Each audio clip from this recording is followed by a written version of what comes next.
Nous allons diffuser 3 conférences de Joseph-Marie Verlinde portant sur les thèmes de l'ésotérisme, de l'occultisme et du spiritisme. Ces conférences aborderont spécifiquement des sujets tels que la méditation transcendantale, le yoga, le reiki, le chamanisme, la voyance, le bouddhisme, le taoïsme et les guérisseurs tels que les barreurs de feu, ainsi que d'autres médiums qui attirent de plus en plus de personnes de nos jours. Il fera également référence aux influences de l'industrie du divertissement, qui ouvre certaines portes vers le monde des esprits, comprenez, des démons, même chez les plus jeunes, à travers des ouvrages et des films imprégnés de gnose et de magie, comprenez là aussi, de sorcellerie, et qui peuvent avoir de graves conséquences. Ce père, entre guillemets, car ordonné en 1983, et probablement de manière invalide en lien avec la réforme conciliaire de Vatican II, nous explique néanmoins de manière approfondie, à travers son parcours personnel au sein des spiritualités orientales et des mouvances New Age, les dangers que représentent toutes ces nouvelles formes de religiosité. Son témoignage est par conséquent à prendre très au sérieux. Voilà, je suis heureux de vous accueillir ici pour ce parcours. Donc on est heureux d'accueillir le Père Verlinde pour ces 3 jours. Une dernière précision, je vous présente rapidement le Père Verlinde. Donc il est né en 1947. Comme étude, il a fait une thèse en sciences et il est devenu chercheur au CNRS en chimie nucléaire. Et puis ensuite, à partir des années 68, il a rencontré la méditation transcendantale. Donc, c'est-à-dire, il n'était pas tout à fait avec Jésus. Du coup, il connaissait pas forcément le bon Dieu, ou pas de la même manière. Et un jour, en Inde, il a rencontré le Seigneur et ça a changé sa vie. Du coup, il rentre en Europe et il poursuit des études de théologie. En 1983, il est ordonné prêtre. Il devient professeur de philosophie à l'université de Lyon. Puis, en 91, il rentre au sein de la fraternité monastique de la famille Saint-Joseph. Et donc, je lis ça sur le livre qui peut-être est en rapport avec le thème d'aujourd'hui, le christianisme au défi des nouvelles religiosités. Et vous pouvez trouver ce livre, bien sûr, à la librairie. Bonjour à tous et merci d'avoir choisi ce parcours. Dans la brève présentation qu'on a faite, il y a un détail qui n'est pas mentionné et qui est important. Lorsque je suis revenu des Indes, et j'ai donc passé 4 années pratiquement dans les ashrams à la frontière tibétaine, approfondissant la tradition hindoue et bouddhiste, lorsque je suis revenu saisi par Jésus, il y a un petit épisode qui est important pour ce que nous allons dire. J'ai été, entre guillemets, récupéré par une loge, disons-le ainsi, une école ésotérique et occulte appartenant à la Rose-Croix. Et j'ai cheminé environ 2 ans avec eux avant de me rendre en compte, avant que le Seigneur fasse à nouveau tomber les écailles de mes yeux et que je vois l'incompatibilité entre l'Évangile et ses doctrines. Pourquoi j'ajoute ce détail sur mon parcours? C'est que tout ce que je vais raconter ou les réponses que je vais essayer de donner à vos questions, sachez que c'est pas simplement un théoricien.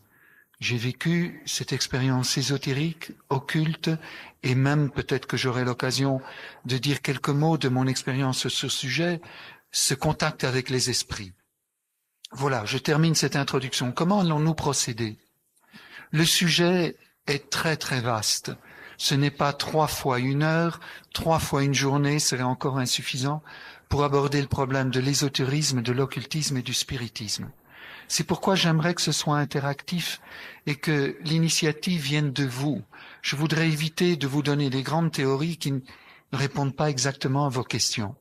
En introduction, je dirais ceci. À la fin du XIXe siècle, on voit ressurgir le spiritisme. C'est le renouveau du spiritisme aux États-Unis qui vient en Europe et qui devient vraiment une vague déferlante. Ce spiritisme continue jusqu'à nos jours avec des formules très modernes, entre autres le TCI.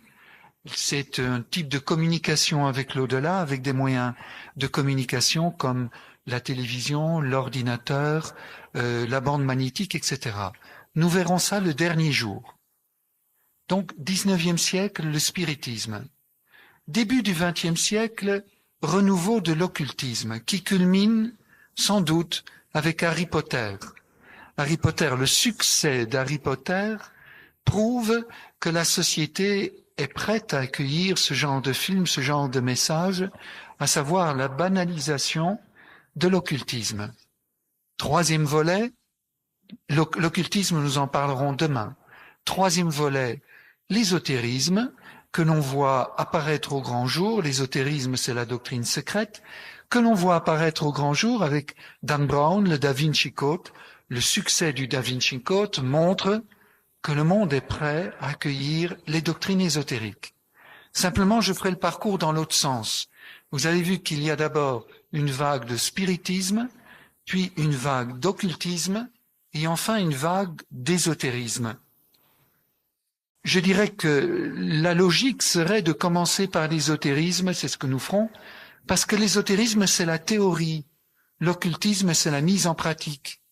Mais on comprend qu'au niveau de la société, il était plus simple de vulgariser l'occultisme pour susciter la question « mais qu'est-ce que ça veut dire ?» et arriver à l'ésotérisme. Car si vous commencez par l'ésotérisme, vous risquez de voir tout le monde partir en courant, car l'ésotérisme est assez complexe. C'est surtout sa mise en pratique qui intéresse. Je voudrais garder la logique et commencer par vous parler de la vision du monde, de l'homme et peut-être du divin, qui sous-tend les pratiques occultes et qui sous-tend la démarche du spiritisme.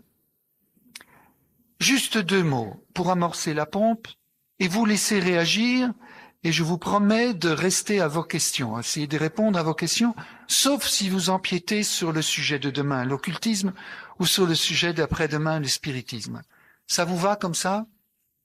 Ça marche? Alors, trop vite. L'ésotérisme, qu'est-ce que ça veut dire? Ésotérisme veut dire secret. Ésotérisme s'oppose à exotérisme. Ex, c'est dehors. Éso, c'est l'intérieur. L'ésotérisme est un ensemble de doctrines secrètes. Si elles sont secrètes, ça veut dire qu'elles sont réservées à un petit groupe d'initiés. Vous entendez le mot initiation, il est absolument fondamental. Pour accéder à cette doctrine secrète, il faut passer par un rituel initiatique, au cours duquel vous est transmis une connaissance, un savoir, et surtout une influence spirituelle. Dès que je vais trop vite, vous m'arrêtez, ou dès que j'emploie des mots trop compliqués. Ainsi donc, une connaissance, un savoir, c'est donc une gnose. Le mot gnose, vous l'avez certainement déjà entendu, le mot gnose signifie savoir. Et c'est un savoir qui se veut salvifique. Et pourtant, il n'y a pas de sauveur. Il n'y a pas un sauveur comme Jésus-Christ. C'est un savoir salvifique où vous êtes vous-même votre propre sauveur, avec l'aide de personnages qui ont une longueur d'avance sur vous, les maîtres. Mais les maîtres sont tout simplement des hommes comme vous et moi qui ont été initiés. Lorsque vous recevez l'initiation, vous pouvez à votre tour devenir un maître. Alors en quoi consiste ce savoir? Essentiellement, il consiste dans une vision du monde dans lequel tout est divin.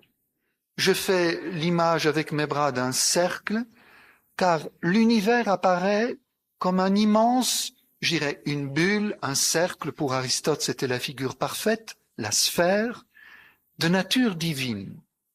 Et pour bien me faire comprendre, je vais prendre un parallèle avec une image que vous connaissez bien. Regardez, je dessine un cercle, et à l'intérieur, voyez bien le geste que je fais, je distingue ceci, oui c'est ça, c'est le yin et le yang.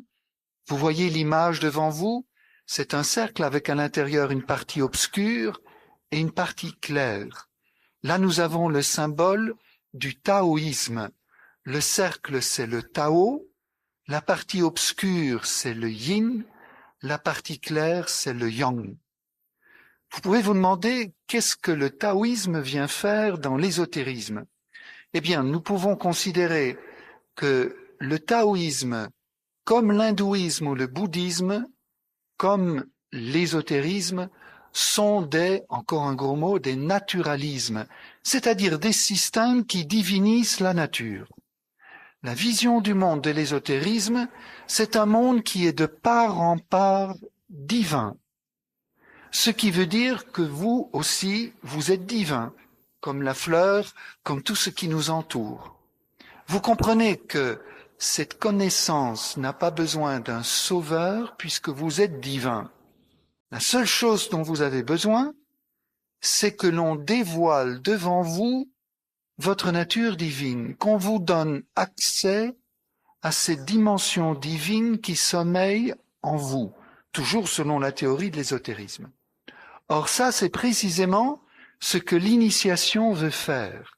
C'est une sorte de chiquenaude, une impulsion spirituelle, un électrochoc qui vous réveille à une autre dimension de votre existence. En réalité, ce que donne l'influx spirituel, c'est qu'il vous met en contact avec le monde des esprits qui n'est pas immédiatement dénommé ni reconnu comme tel, et qu'à travers l'influence des esprits, vous faites une expérience de conscience modifiée. Vous savez, les états modifiés de conscience sont très recherchés aujourd'hui. C'est ce qui vous est transmis à travers l'initiation. Vous percevez le monde quelques instants différemment, juste le temps de vous donner envie de chercher plus loin dans ces directions. Et cette direction, c'est l'exploration des mondes occultes. L'occultisme, c'est l'utilisation des forces occultes. L'ésotérisme, c'est l'exploration de ce monde occulte. J'en dis quelques mots. Ainsi donc, l'univers serait une grande bulle divine, une énergie divine, impersonnelle. Si vous voulez comprendre l'ésotérisme, il faut oublier pour quelques instants le Dieu transcendant, créateur de la Bible. Celui que Jésus nous apprend à appeler Père. Vous vous rappelez, Père, Seigneur du ciel et de la terre. Le Seigneur du ciel et de la terre, c'est le Créateur que Jésus appelle Père. Je te bénis car ce que tu as caché aux sages et aux savants, l'ésotérisme, tu l'as révélé aux tout petits. Tel a été ton bon plaisir. Nul ne connaît le Fils sinon le Père. Nul ne connaît le Père sinon le Fils, et celui à qui le Fils veut bien le révéler. Ainsi donc, Jésus lui-même marque cette opposition que saint Paul reprendra à plusieurs reprises. Il y a une conception du monde qui est d'en bas, je dirais, telle que l'homme l'imagine avant, en dehors de la révélation divine. Et cette conception consiste à diviniser le monde. Si le monde entier est divin, il ne peut pas être personnel. Il ne peut être qu'une énergie impersonnelle. Au cœur de cette énergie impersonnelle, deux polarités se distinguent, le yin et le yang. Pour parler comme un bouddhiste ou comme un hindouiste, ce serait Brahma et Shiva à l'intérieur de Vishnu. Et de ces deux polarités surgissent la multiplicité des êtres autour de vous. Mais n'oubliez pas qu'originellement, tout est divin, une énergie impersonnelle. Ce divin se diffuse, et à mesure qu'il se diffuse, il se refroidit.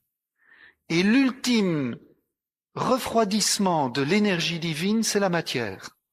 La matière serait, dans la vision ésotérique, de l'énergie divine cristallisée. Entre la pure énergie divine et la matière, il y aurait 6 degrés. Si vous voulez un spectre d'énergie. Un spectre, vous voyez ce que c'est quand il y a un arc-en-ciel, vous avez le spectre de l'énergie lumineuse. L'énergie du soleil se diffracte dans une goutte d'eau et vous donne toutes les couleurs de l'arc-en-ciel. Eh bien, il faut imaginer quelque chose d'analogue en ésotérisme. Vous auriez 7 couleurs de l'énergie divine, la 7e étant la matière et la première étant la pure énergie divine. Et ainsi, il y aurait 7 plans. Nous habitons le plan de la matière. grossières. Mais il y aurait, je vais les citer, un plan éthérique, un plan astral, un plan mental, un plan causal, un plan bouddhique et un plan atmique. 7. Le compte est bon. Il y aurait 7 mondes parallèles, ainsi. Et chacun de ces mondes est gouverné par des esprits particuliers, des entités particulières.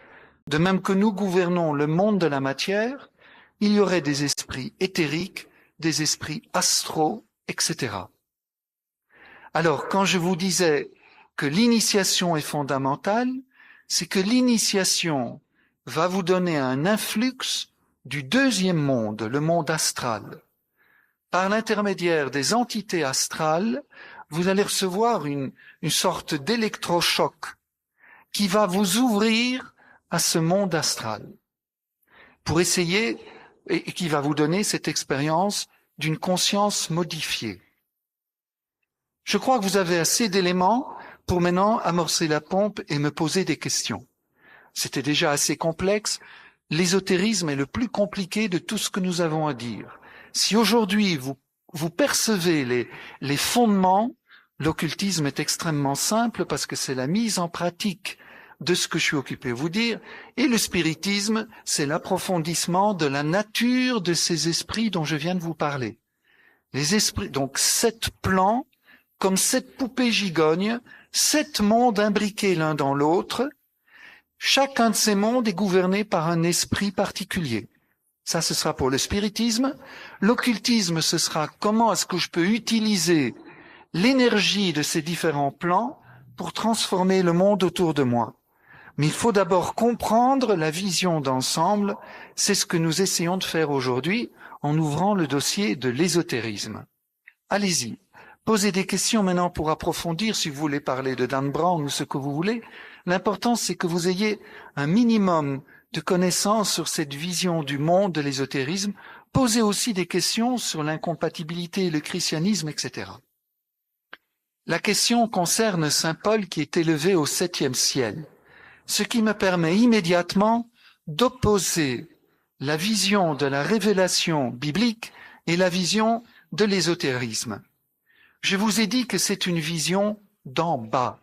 Il y a quelque chose de très subtil dans le combat spirituel, c'est que le diable n'est pas, on l'appelle le malin, certes il est intelligent, mais il n'est pas très créatif. Et il se contente d'une singerie de l'œuvre de Dieu. Comment voulez-vous qu'il fasse mieux que le bon Dieu? Alors, vous allez constater que le démon reproduit comme en miroir le monde divin. Son but est de nous fasciner et de nous tromper pour que nous confondions le chemin de Dieu et ce qu'il nous propose. Lorsque Paul dit qu'il a été enlevé aux cieux, il ne s'agit évidemment pas des mondes parallèles que je vous décris de l'occultisme. Ces mondes occultes, ces mondes parallèles appartiennent à notre terre. Ils sont, j'emploie la terminologie de Saint Jean, ils sont d'en bas. Et ils sont dès lors entre les mains du prince de ce monde. Voilà pourquoi les Écritures, la tradition des pères de l'Église et le magistère nous a toujours formellement défendu de nous intéresser à l'ésotérisme, à l'occultisme, au spiritisme. Alors vous me direz pourquoi vous nous en parlez? Parce qu'aujourd'hui, cette connaissance qui hier était secrète est jetée en pâture. Vous pouvez la trouver dans tous les kiosques de gare. Et vous risquez d'être troublé. Vous le rappelez peut-être que le cardinal Lustiger m'avait demandé en 2002 de donner les conférences à Notre-Dame de Paris, les conférences de Carême, sur ce sujet. Cela avait fait scandale qu'on parle d'un tel sujet sous les vénérables voûtes de la cathédrale de Paris. Le cardinal Lustiger m'avait dit « Nous ne pouvons plus nous taire. Il faut informer maintenant et donner un discernement chrétien sur ces réalités ésotériques, occultes et spirites, sans quoi nos chrétiens vont aller là-dedans sans se rendre compte qu'ils tombent dans les filets du malin. La singerie du démon est particulièrement redoutable. Donc je vais être un peu caricatural à peine, mais pour bien me faire comprendre. Les mondes occultes appartiennent au monde d'en bas et sont entre les mains du prince de ce monde. Saint Paul connaissait très bien tout ce dont je vais vous parler. Savez-vous qu'à Rome, à l'église Saint-Clément, si vous allez à Rome, ne ratez pas l'église Saint-Clément. Elle est sur le chemin pour aller à Saint-Jean-de-Latran quand vous venez des forums.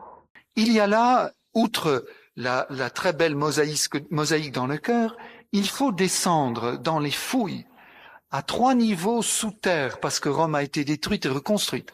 À 3 niveaux sous terre, vous avez de chaque côté d'une petite avenue romaine qui fait à peine 2 mètres de large, d'un côté un lieu dont on sait pertinemment que les premières communautés chrétiennes de Rome y célébraient l'Eucharistie.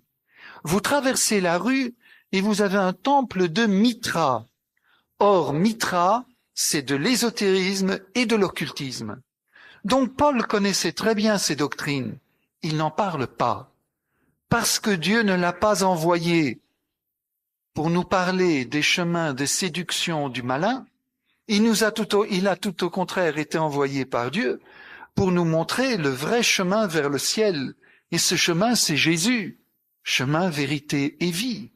De même dans l'Ancien Testament, tous les hagiographes connaissent à travers les cultures babyloniennes, assyriennes et égyptiennes. Ils connaissaient mieux que moi tout ce que je vous raconte. Et pourtant, ils n'en parlent pas. Mais il y a des traces dans l'Ancien Testament qu'un lecteur averti peut reconnaître. Comme si l'auteur sacré, l'hagiographe, disait « Lecteur, sache que je suis au courant de cet ésotérisme et cet occultisme, mais je ne suis pas envoyé par Dieu pour te parler de ces choses fascinantes qui vont t'aliéner. Dieu m'envoie pour te montrer un chemin de lumière et pas un chemin de ténèbres. » Lorsque Paul est enlevé jusqu'au ciel, il n'est pas enlevé, il ne s'enfonce pas dans le chemin de l'occultisme. Attention, je vous parle de ces mondes comme ces mondes parallèles qui appartiennent à la création et qui appartiennent à ce bas monde, qui ne sont pas du tout le monde de lumière auquel Jésus nous introduit, mais au contraire, qui sont de plus en plus, on s'enfonce dans ce monde de ténèbres et qui devient de plus en plus fascinant parce que les esprits, comme dit saint Paul, le démon n'est jamais aussi dangereux que lorsqu'il prend l'allure d'un ange de lumière. Quel lien peut-on mettre entre le fait de dire il n'y a pas de Dieu et l'homme est Dieu et l'ésotérisme?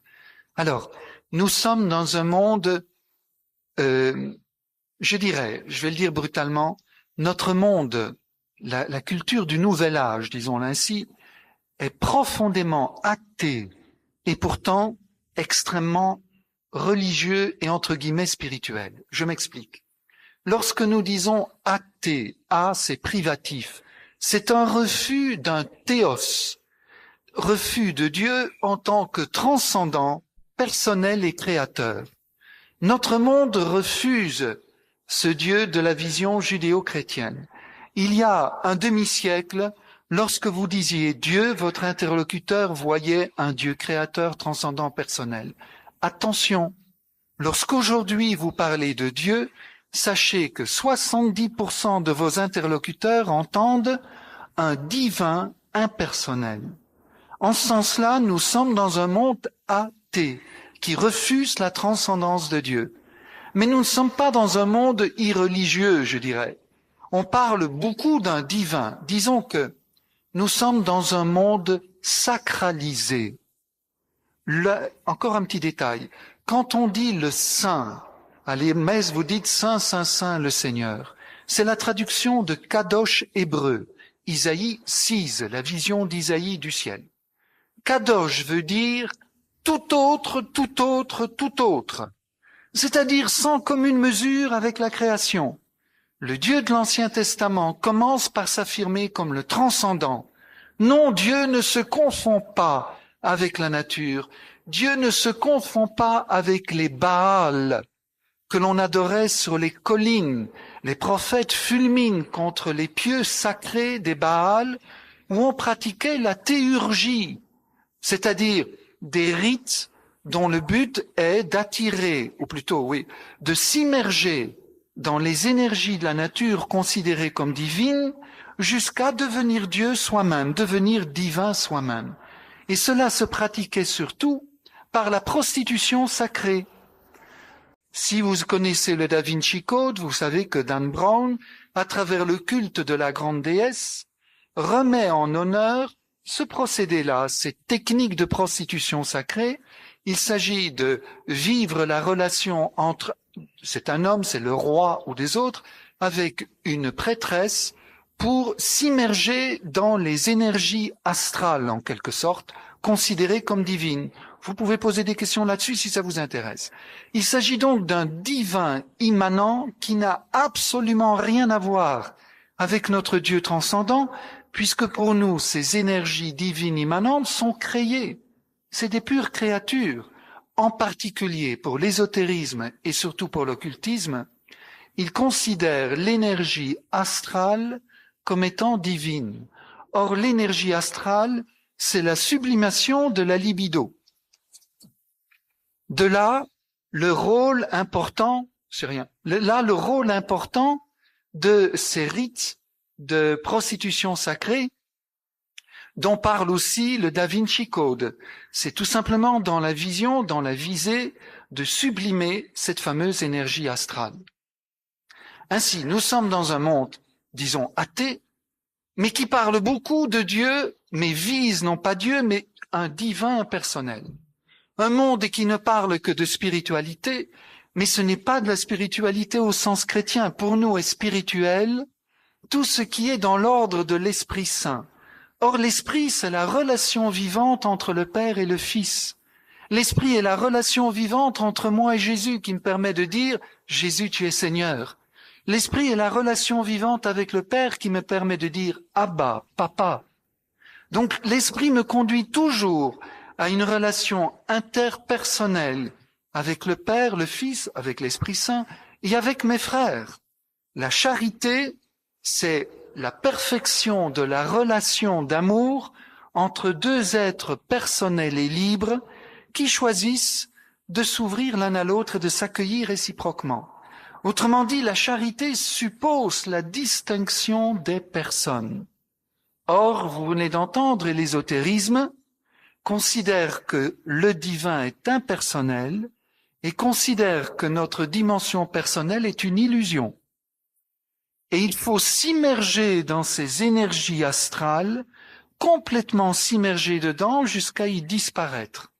Vous sentez bien que c'est une immersion, c'est une régression dans le sein de la mère nature, alors que Dieu nous appelle au contraire à oser nous élever sur les ailes de l'esprit vers lui. Il est le Père qui nous appelle vers lui, et non pas une sorte de mère universelle impersonnelle dans laquelle il faut s'immerger. J'ai répondu plus ou moins à la question. À partir de quoi pouvons-nous faire la fiction entre la... À partir de quand passe-t-on de la fiction à l'ésotérisme? Au fond, la question c'est, dans ce que je vous ai décrit de cet univers, qu'est-ce qui est réel et qu'est-ce qui est purement imaginaire? C'est ça la question. Ah, dans les romans, oui. Je ne m'occupe pas des romans. Je vous parle ici de la tradition ésotérique, mais vous la trouvez en arrière-fond du Da Vinci Code. Dan Brown fait du très mauvais ésotérisme, mais ça marche quand même, parce qu'il se situe sur l'horizon de cet ésotérisme vulgarisé qui a tellement bonne presse aujourd'hui. De même qu'Harry Potter se trouve sur l'horizon de l'occultisme vulgarisé qui a encore meilleure presse aujourd'hui. Alors, comment faire la différence entre, disons, de l'imaginaire d'un auteur, d'un romancier, et puis ce que disent les ésotériciens?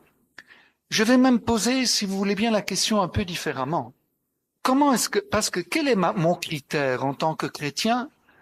À part comment je vais évaluer ce que me dit l'ésotérisme, puisqu'il me parle de mondes parallèles qui ne sont pas directement accessibles à mes 5 sens. Je ne vois pas ces mondes parallèles. Pour les voir, je dois me soumettre à une initiation au cours de laquelle un esprit va réveiller en moi des sens subtils. Il faut que je vous dise quelque chose, comment ces sens subtils se réveillent. Mais je réponds d'abord à votre question. Comment savoir ce qui est vrai et pas vrai? Mon unique critère, c'est la parole de Dieu. Autrement, je vais partir dans la divagation. Donc, qu'est-ce qu'il y a dans cette vision du monde et dans cette vision de l'homme, de l'ésotérisme, jusqu'où en tant que chrétien, je dirais judéo-chrétien, pour me référer à l'Ancien Nouveau Testament, jusqu'où est-ce que je peux suivre? Je vous ai dit qu'il y a des allusions dans la Bible, je vous en cite une, à la fin du Qoélette, l'Ecclésiaste. Dans le dernier chapitre du Qoélette, vous le lirez tranquillement, il y a une description de la mort sous forme d'une poésie. Elle est très belle. Et entre autres, le moment de la mort est décrit comme la rupture du cordon d'argent. C'est étonnant de parler de la mort comme la rupture d'un cordon d'argent. Pour nous, ça ne veut rien dire. S'il n'y avait pas le contexte qui vous faisait deviner qu'il s'agit de la mort, vous vous demanderiez bien de quoi parle ce récit. Peut-être que certains d'entre vous se sont demandé, mais de quoi parle le Qoélette? Eh bien, tout initié sait que c'est la mort, parce que c'est un langage ésotérique. Le cordon d'argent est le cordon qui relie, dans la doctrine ésotérique, le corps physique au corps astral. Qu'est-ce que ça veut dire? J'ouvre une petite parenthèse anthropologique. Je vous ai dit que pour l'ésotérisme, il y a 7 mondes parallèles. Le 7e étant le monde physique. Nous sommes dans ce monde physique avec un corps physique. Mais puisque nous serions tous divins, cela veut dire que, de l'une ou l'autre façon, nous sommes aussi présents sur tout chacun de ces niveaux. Effectivement, nous aurions, selon l'ésotérisme, non seulement un corps physique, mais aussi un corps éthérique, celui sur lequel travaille l'acupuncture, un corps astral, celui qu'utilisent les magiciens, un corps mental, un corps causal, un corps bouddhique, un corps atmique. C'est tout à fait logique. Si tout est divin, nous aussi, nous sommes sur ces 7 plans. Je vais un petit peu plus loin dans l'anthropologie. J'essaie de définir l'homme selon l'ésotérisme. L'homme serait une étincelle divine qui s'est enfoncée, ou plutôt, qui s'est éloignée de plus en plus de sa source et qui a traversé, essayez de vous représenter, les 7 plans comme 7 sphères parallèles. Et vous partez du centre comme une étincelle et vous vous enfoncez dans tous ces niveaux. Et quand vous êtes au 6e niveau, vous recevez une enveloppe de ce 6e niveau. Et vous continuez votre cheminement d'involution, involuire. Et vous passez au 5e niveau, vous recevez une enveloppe, un corps du 5e niveau. Et vous continuez. Et vous seriez maintenant cette étincelle divine qui est arrivée dans l'ultime niveau, au niveau de la matière. Et vous êtes ici, vous avez un corps matériel, mais vous avez aussi un corps de tous les niveaux que vous avez traversés. Donc vous auriez aussi un corps astral. Or, ce corps astral est lié au corps physique par ce qu'on appelle le fil d'argent, le cordon d'argent. Et justement, lorsque ce cordon se coupe, le corps physique est mort. Voilà un point intéressant que le Qoélette, le roi Qoélette, le sage Qoélette, décrit la mort avec un langage emprunté à l'ésotérisme. Pour le moment, je travaille, ça fait 30 ans que je travaille ces questions, Pour le moment, c'est précisément sur ce point que je travaille, du moins quand mon ministère m'en laisse le temps, c'est voir jusqu'où pouvons-nous accepter, accueillir, intégrer cette vision anthropologique de l'ésotérisme dans une vision anthropologique chrétienne. Il y a probablement des éléments qui sont objectifs. Je vais vous laisser poser des questions, mais autrement, je peux vous donner une série d'exemples qui accréditent la thèse du corps astral. Pour vous dire mon hypothèse pour le moment, je crois qu'on peut suivre l'anthropologie occulte jusqu'au corps astral, pas plus loin. Après, c'est plutôt pour faire la cohérence de leur doctrine qu'ils ajoutent 7 corps. Mais le corps astral pourrait bien être une émanation, un rayonnement du corps physique, qui est donc de même nature que le corps physique, entendez bien, c'est un monde d'en bas créé. Il y aurait donc des éléments que l'on peut reprendre, qui seraient objectifs, Mais il faut être extrêmement prudent et savoir s'arrêter à temps. Je vous ai dit, la prudence, c'est ne pas se tourner vers ces mondes occultes. Saint Thomas d'Aquin disait que la connaissance des mondes occultes nous a été enlevée suite au péché originel parce que nous ne maîtrisons plus ces domaines occultes. Nous devons nous maintenir au niveau physique et ne pas vouloir voir de l'autre côté du voile. Même si nous avons une certaine participation à ce monde éthérique et ce monde astral, il vaut mieux ne pas regarder au-delà de notre domaine physique. Qu'est-ce qui, dans l'ordre de l'intelligence, je ne dis pas dans l'ordre de la foi, va permettre à une personne de faire le choix entre la révélation chrétienne et ces mondes occultes? Je dis bien dans l'ordre de l'intelligence. Je crois qu'il y a une cohérence, enfin, je suis sûr qu'il y a une cohérence au niveau de la foi. Et il y a une cohérence aussi au niveau de l'ésotérisme. Il s'agit de vérifier la cohérence des deux ensembles. Alors, ce que je vais dire, pour être bref, tout l'ésotérisme, vous l'avez déjà entendu, se fonde non pas sur un travail de l'intelligence, mais sur une soi-disant intuition des mondes parallèles. Je m'explique. L'épistémologie, c'est-à-dire la théorie de la connaissance, que développe un saint Thomas sur l'horizon d'un Aristote, je cite saint Thomas parce que c'est quand même celui auquel nous nous référons dans le domaine de la théologie parce que saint Thomas a proposé le langage le plus adapté pour exprimer la révélation au niveau anthropologique. Or, que nous dit saint Thomas? Il nous dit, notre connaissance commence du monde sensible, que je reçois dans mes sens, et puis mon intelligence va abstraire l'intelligible de ce que mes sens me proposent et que je me représente intérieurement dans l'imagination. Et l'intelligence va abstraire l'essence, la quiddité, et va ensuite, dans un jugement, restituer au réel ce que j'ai perçu. Par exemple, je vois cet objet et je dis ceci est un micro. Mon intelligence a abstrait de ces données sensibles l'essence de cet objet et je le définis, je dis c'est un micro. La vérité est alors dans la correspondance entre l'objet visé, le micro, et ce que j'énonce. Si je dis ceci est une crème glacée, vous allez sourire, vous allez dire ça a la forme d'un cornet, mais c'est un micro. Vous vous basez sur le donné d'essence que vous analysez. Ça, c'est la connaissance normale et le fonctionnement normal de l'intelligence. Elle abstrait du donné sensible, elle s'élève au domaine spirituel à partir du donné sensible. Attention, le monde ésotérique récuse cette connaissance. Le monde ésotérique dit ça, c'est une connaissance inférieure. Pour entrer dans la connaissance véritable, il faut vous abstraire du monde sensible. Il faut vous ouvrir à des intuitions d'un autre ordre. Vous me direz, mais comment faire? Alors, il faut d'abord vous exercer par l'imagination à vous représenter ce que disent les maîtres. Les maîtres vous décrivent le monde astral. Ce n'est pas vous qui avez accès. Par votre imaginaire, pas par votre imagination. Hein. Je fais l'imagination, c'est la capacité de vous représenter ce que vous avez vu extérieurement. Si vous fermez les yeux, vous pouvez vous représenter ce qui s'est passé à table pendant que vous preniez votre repas. Ça, c'est l'imagination. L'imaginaire, c'est la capacité de mettre des ailes à un cheval et de voir Pégase. Ça, c'est l'imaginaire.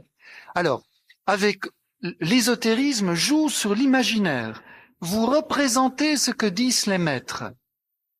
Créez une sorte de bulle imaginaire qui, pour vous, a de peu à peu plus d'importance que le monde réel. Attention à ce que je dis, j'en aurai besoin demain pour Harry Potter. Hein. C'est la bulle d'Harry Potter qu'on crée d'une façon, je dirais presque sociale, hein, avec cet engouement, où finalement le monde de Poudlard a plus de réalité que le monde d'où les enfants s'échappent. Le monde des, comment il s'appelle, le monde ordinaire, là? Comment c'est encore? Les moldus. Les moldus, voilà, exactement. Alors vous voyez, c'est un peu sur ce point-là que joue l'ésotérisme. Il faut, à force de représentation imaginaire, sortir du réel et rentrer dans ce monde-là. Étape suivante, parce que ça, ce n'est qu'une étape préparatoire, c'est l'initiation, où à ce moment-là, l'esprit, un des esprits du monde astral, parce que c'est bien eux qui sont en cause, vous l'entendrez demain pour l'occultisme, rien, on ne peut rien faire au niveau de la magie sans les esprits.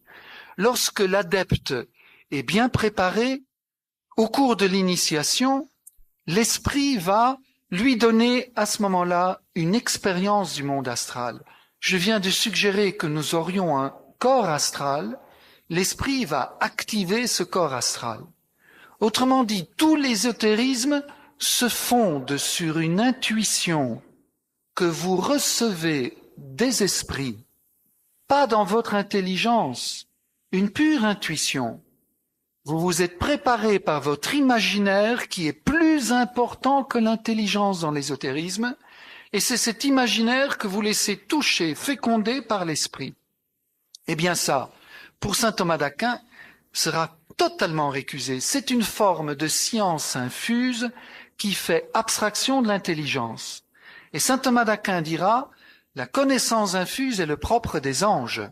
Nous ne sommes pas des anges. Et ici, cette connaissance infuse, nous la recevons non pas des anges, mais des démons, qui nous touchent dans notre corps astral pour nous donner une intuition astrale qui n'a rien à voir avec l'intelligence. Merci de cette question, elle est hyper importante, même s'il est un peu plus difficile, mais il faut en arriver là. D'où l'expression de Madame Blavatsky, elle meurt tout à la fin du XIXe siècle, mais c'est le personnage incontournable de l'ésotérisme contemporain. Il y a une filière, toutes les écoles ésotériques passent par Madame Blavatsky.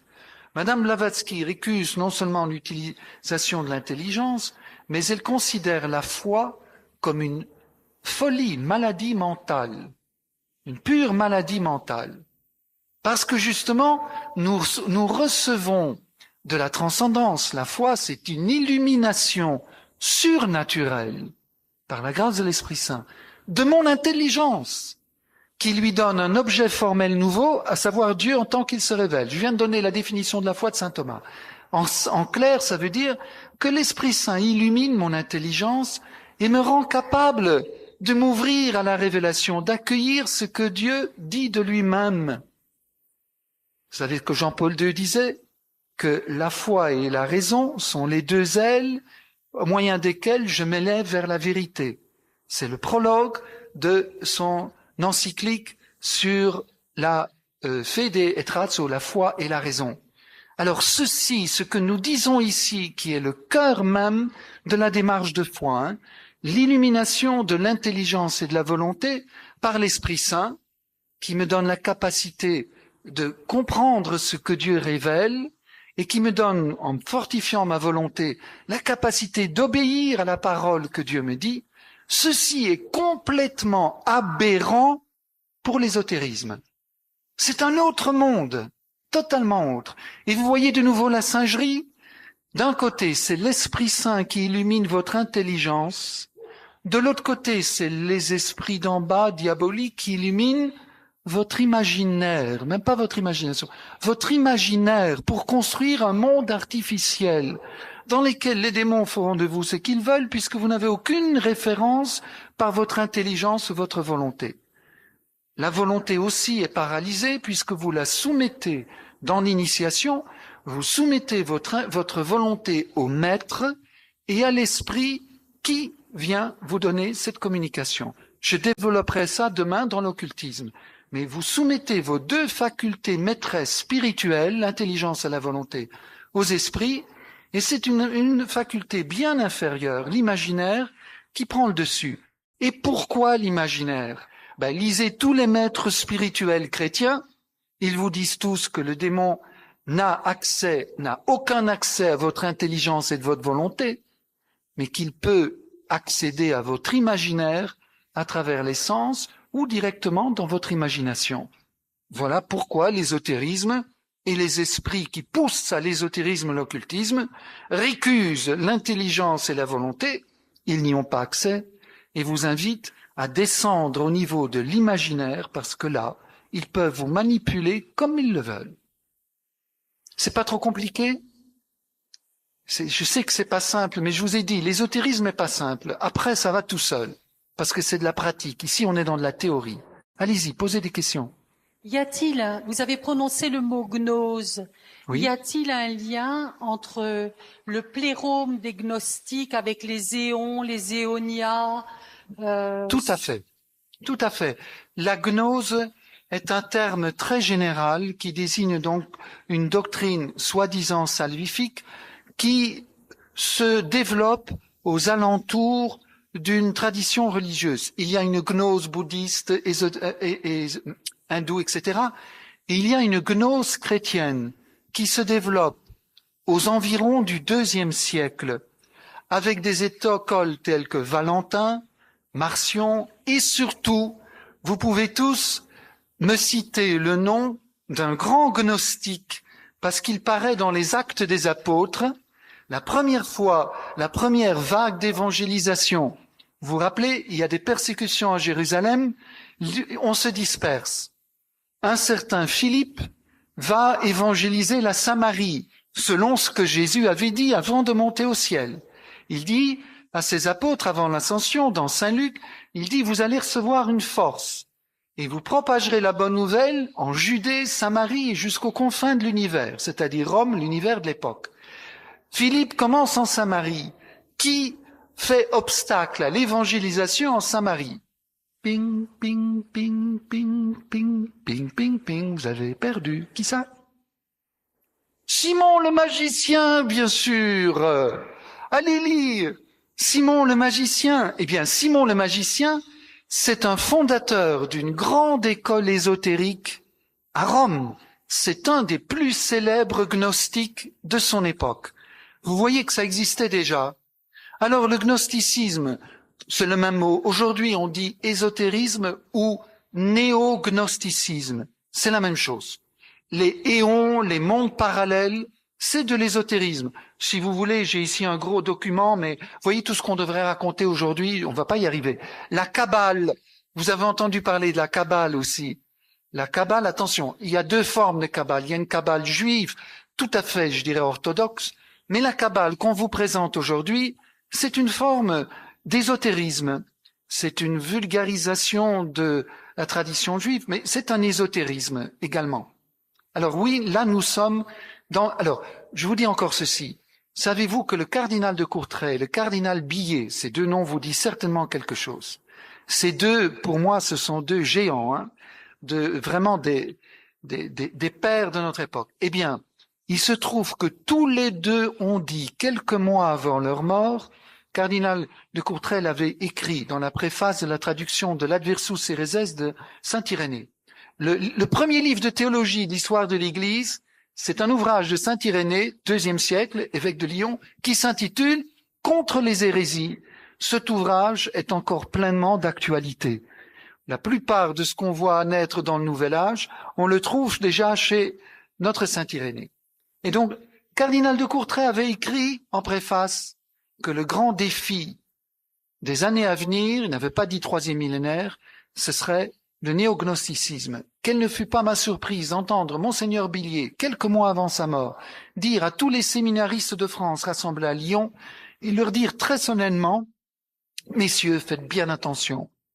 Le grand défi de l'Église du début du troisième millénaire, c'est celui du néognosticisme. » Vraiment, ça m'a impressionné qu'il dise ça. Vous savez, quelques mois avant la mort, il faut faire attention à ce que disent des hommes qui, pour moi, j'espère, très vite seront canonisés. Hein. Eh bien, je suis convaincu qu'il a raison. Regardez donc, Dan Brown n'avait pas encore écrit son Da Vinci Code à ce moment-là. Regardez l'infiltration du Da Vinci Code. Vous savez que le nombre de chrétiens qui ont, entre guillemets, perdu la foi suite à cet ouvrage, c'est impressionnant. Ça veut dire que leur foi n'était pas bien chevillée, je suis bien d'accord. Mais c'est pour montrer le travail qui érode, le trouble, la confusion que jette le démon jusqu'au cœur du christianisme. C'est pour ça que c'est important d'en parler, pour bien voir la différence et ne pas être entraîné malgré soi dans des voies parallèles. Je n'ai plus que quelques minutes, alors je vous donne un avertissement.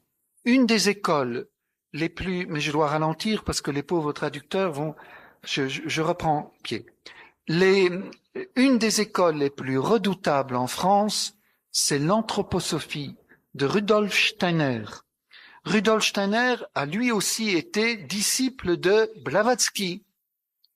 Mais il s'en est séparé. Il est allemand. Il a créé donc l'anthroposophie dont le centre est le Goetheanum, qui existe toujours. Les écoles de l'anthroposophie en France sont très actives. L'anthroposophie se présente comme un ésotérisme christique, mais qui n'est pas chrétien du tout. Il n'y a pas moins de 3 ans, ici même à Paray-le-Monial, il faisait extrêmement chaud, c'était après l'Eucharistie, en plein soleil. Une dame à qui je devais le respect, vu son âge plus que vénérable, m'a tenu tête pendant une demi-heure. Elle appartenait à l'anthroposophie. Elle faisait donc partie de cette école ésotérique. Et elle venait de communier. Je lui dis, Madame, je vous demande de nous respecter. Vous n'avez pas le droit de communier, nous ne communions pas dans la même foi. Et de haut de sa grandeur, elle m'a dit, vous, Père, vous ne connaissez que la foi exotérique. Moi, je connais la foi ésotérique, secrète. Donc, qui peut le plus, peut le moins. Puisque je connais la doctrine secrète du Christ, je peux aussi communier au sacrement public. Or, pour Steiner, Jésus est une réincarnation de Zarathustra. Vous voyez qu'on n'a pas grand-chose à voir avec l'Évangile. Eh bien, j'ai eu beau discuter, cette dame n'a pas reçu. Mon Dieu. Attention, parce que Steiner invite des chrétiens à venir à leur groupe de prière. Et il faut parfois longtemps avant qu'il vous explicite qui est Jésus pour eux. Steiner a écrit des commentaires de l'Évangile de Matthieu, de Marc, de Luc, de Jean, de l'Ancien et du Nouveau Testament. Il ne peut pas écrire 3 lignes sans référer au Christ. C'est hyper intelligent. C'est un philosophe qui connaissait un spécialiste de Goethe, il est mort à moitié du XXe siècle. Très intelligent, très fascinant. Méfiez-vous. Il est actif dans des domaines qui font pignon sur rue. Par exemple, dans l'homéopathie, les produits Velleda sortent des laboratoires d'une école ésotérique anthroposophique qui a eu maille à partir avec la justice il y a quelques années, à partir de leurs écoles Waldorf. Les écoles Waldorf, ce sont des écoles de rattrapage pour des enfants en difficulté. Ils font de l'excellent travail pédagogique. Sauf que, j'entendais une maman me dire, mon enfant fait des progrès immenses, sauf qu'au niveau de la catéchèse, je comprends pas très bien ce qu'il me raconte. Ben, je comprends. Les enfants suivent un cheminement initiatique si les enfants qui sont dans ces écoles sont initiés et on ne demande pas la permission aux parents, ça fait partie du parcours. Et d'autres lieux comme la biodynamique, également Steiner est très présent, ou l'eurythmie, guérison par la danse, etc. Je vous cite ce nom, puisque nous ne reviendrons plus à l'ésotérisme, je vous cite donc Steiner, Rudolf Steiner. D'autres noms, je vous ai cité Blavatsky. Annie Besant succède à Blavatsky. Qui a écrit un ouvrage, Christianisme ésotérique, qui continue à être publié aujourd'hui. Si vous connaissez pas, ne cherchez pas, mais pour que vous reconnaissiez le nom. Alice Bailey, B-A-I-L-E-Y, qui est dissidente de Blavatsky et qui a fondé une école, l'école Arcane. Peut-être avez-vous entendu parler d'ésotériciens qui, à une heure précise, font des prières cosmiques. C'est elle. Spécialiste du magnétisme et des thérapies énergétiques. Beaucoup de médecine alternative manipulent les énergies occultes. J'en parlerai demain. C'est la tradition de Bailey, Whittaker et compagnie. Donc je vous ai cité aussi notre Rudolf Steiner. Voilà un petit peu les grands noms. Il y en a d'autres. En France, il faut citer aussi René Guénon, le traditionnalisme de René Guénon. Voilà un homme qui s'est marié à l'Église, qui est parti dans l'ésotérisme de l'islam, parce qu'il y a un ésotérisme musulman aussi, et qui a écrit des ouvrages sur l'ésotérisme hindou et bouddhiste. Ça y est, on s'y perdrait là-dedans. Eh bien non, parce que derrière cette doctrine, il y a une même et unique doctrine ésotérique dont j'ai essayé de vous donner les principes fondamentaux. Mais elle est bien plus complexe encore que ce que je vous ai dit. Il faudrait parler de toute l'évolution de l'humanité. Quand vous avez certainement entendu aussi des lémuries, des différentes races humaines qui auraient précédé celle-ci, des races humaines qui auraient disparu dans des grandes catastrophes, etc. C'est de l'ésotérisme. La doctrine du Verseau, selon laquelle nous serions passés de l'ère du Poisson à l'ère du Verseau. Vous avez entendu parler de ça, le nouvel âge ou l'ère du Verseau. Alors de quoi s'agit-il? Il s'agit d'une vision astrologique, bien sûr. Si vous regardez le Soleil à partir de la Terre, vous le voyez sur l'horizon de ce qu'on appelle la sphère des étoiles fixes.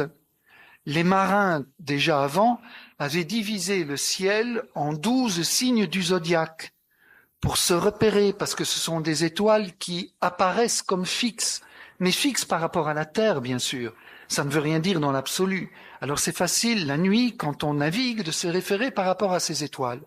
Si vous regardez le Soleil à partir de la Terre, le Soleil, vous le voyez sur l'horizon d'une de ces groupes d'étoiles fixes, d'un de ces signes du zodiaque.